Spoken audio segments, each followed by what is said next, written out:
Hi, I'm Bryce Huffman. I'm with Detroit Public Television, and I'm joined by Jelani Cobb, who is an author and the Dean of Journalism at Columbia Journalism School. How's it going, Jelani? It's great. Nice to meet you. He's also a staff writer at The New Yorker, where he writes about race, politics, history, and culture. Jelani, you're actually in Ann Arbor talking about how democracy is in crisis. And first, I wanted to back up and just start by asking, when you think of the word democracy, just could you briefly describe what that means and why it's important for our country? Mm.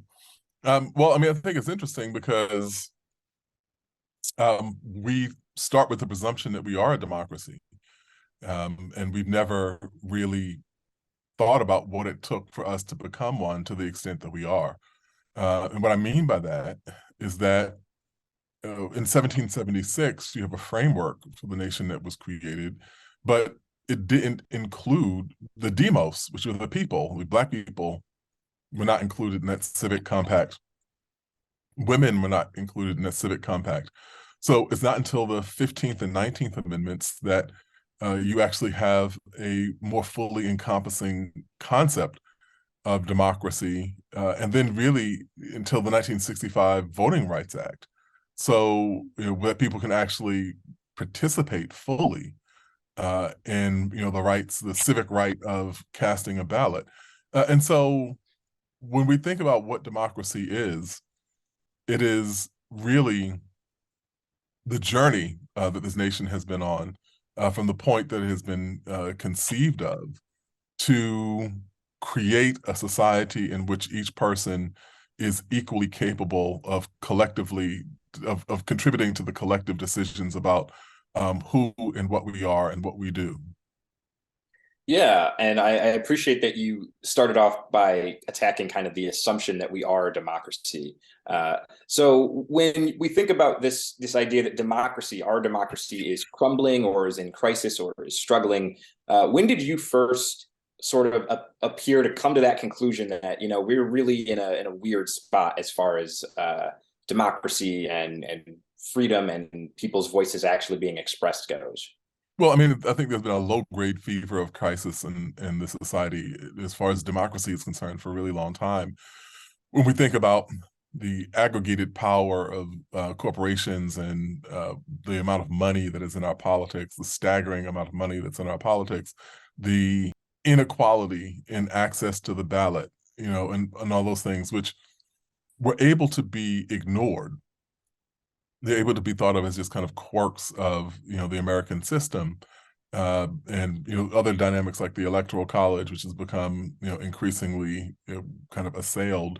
That now that we've seen multiple elections in recent years with the Electoral College and popular vote splits, and so those were features of the system. But it wasn't until the last 7 or 8 years we start seeing the rising tides of xenophobia, uh, militarized white supremacy, culminating in an attempt to overturn the results of an election.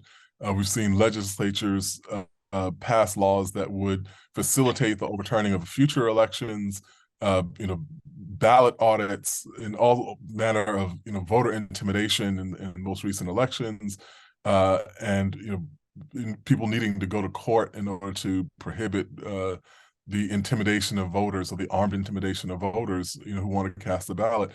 So all those things coming to a head at the same time, have really pointed, or heightened the sense that there is a democratic crisis afoot.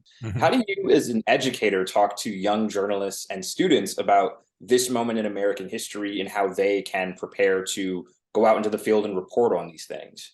Very straightforwardly, we look at, moments of democratic crisis in the United States previously. What was the role of the press in the midst of the Civil War or in the years preceding it? What was the role of the press in the McCarthy era? And, how did journalism help navigate, help the nation navigate that crisis? Obviously, there's a conversation to be had about the role of the press in Watergate. But for the various crises that American democracy has confronted, the media has always played an outsized role. And so I want my students to think about that, not simply the daily grind of beat reporting, which is incredibly vital and important, but the bigger service that you're providing, the bigger civic service that you're providing also, and the way that those smaller contributions cumulatively add up to being the ballast of democracy. What do you think is the role of diversity in media? I know it's something that post 2020 kind of blew up and people were talking about left and right. But even before then, it's been an important function and it's been an important facet of media. What role do you think it plays? Well, I think that, journalism is the only profession that's prescribed by the Constitution. Doctors are important, engineers are important, lawyers are important. The Constitution has nothing to say about any of them, but it does prescribe a free press, which is meant to be a bulwark of democracy.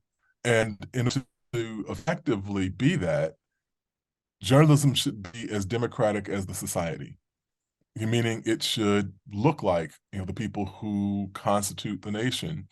It should be concerned with the questions that people who of various communities are concerned with. It should have the kind of surface area that allows it to give a truly representative coverage, of local communities, statewide communities, and the nation itself. I think that's vital, and it's not in a kind of touchy-feely sense. There's a very brass tacks, idea of it. Diverse organizations function better.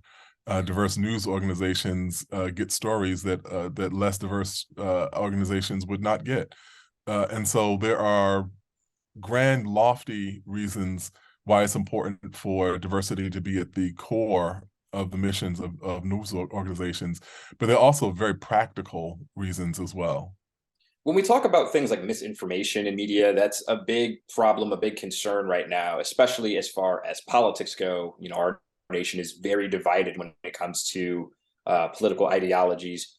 How do you prepare students to fight misinformation in an era where people kind of get to choose what facts they believe and choose what sources they believe are real? Mm-hmm. Well, I mean, I think the thing that is important is that doesn't affect what we do.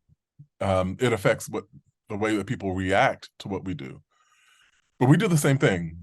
We go out and gather facts, we gather information, we witness events, we interview people, we pull up documents, we follow people down the hallway to get them to answer a question, and all those things are the same as they always were.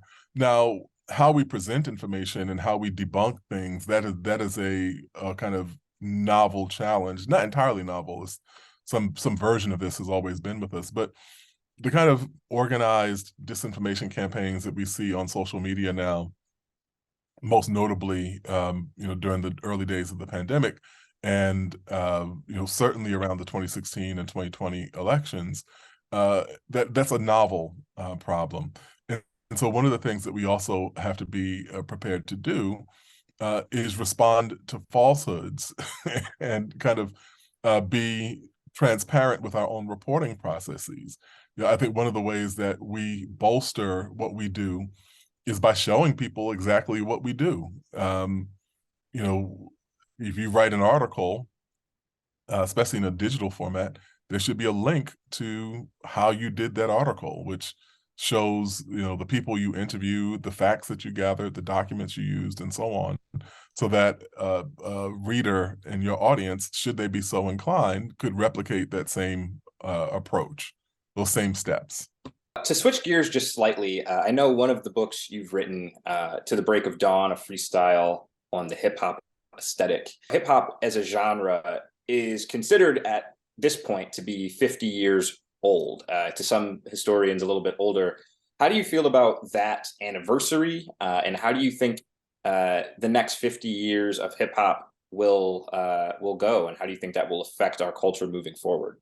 I don't know. It's very funny because I've written a number of things, and I wrote that book 12 years ago, I think now. So I'm not really at the forefront of it. It's a culture that I've admired, watching it grow and develop, and seeing what came of it and so on. But I don't really have my like finger on the pulse of where hip hop is going right now. I appreciate the candor and the honesty. As you can see in the background, I'm a huge hip hop fan, and Yeah, I kind of noticed. I don't even have my finger on the pulse of where it might be heading. But before we get out of here, there is one last thing I wanted to ask you. I'm only 28, so most of my friends are around that age, around our late 20s, early 30s. We talk about news and politics and race and the intersectionality of all those things all the time. And they often ask me as a journalist, what do you think are some opportunities? What do you think are some things to be hopeful, looking forward to in the next 10, 15 years of this country and our culture? What would you tell people who are younger, kind of just getting started with their adult lives, about what they have to look forward to, what opportunities there are, what ways we can improve our democracy? I always get that question, and I always avoid answering it.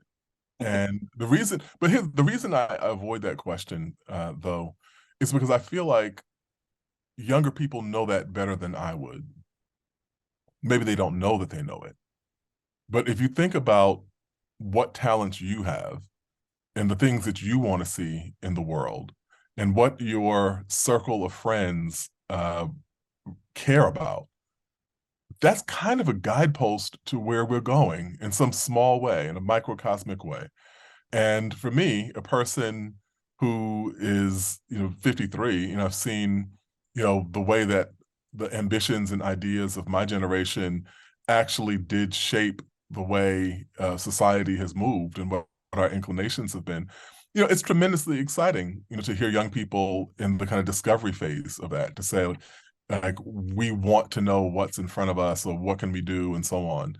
And so the best answer I could give you is that the world will look exactly as bright as your abilities and your idealism and your willingness to try to make a change. All right. Jelani Cobb, Dean of Columbia Journalism School and a staff writer at The New Yorker. Thank you so much for taking the time to speak with me. Thank you. You can find more at onedetroitpbs.org or subscribe to our social media channels and sign up for our One Detroit newsletter.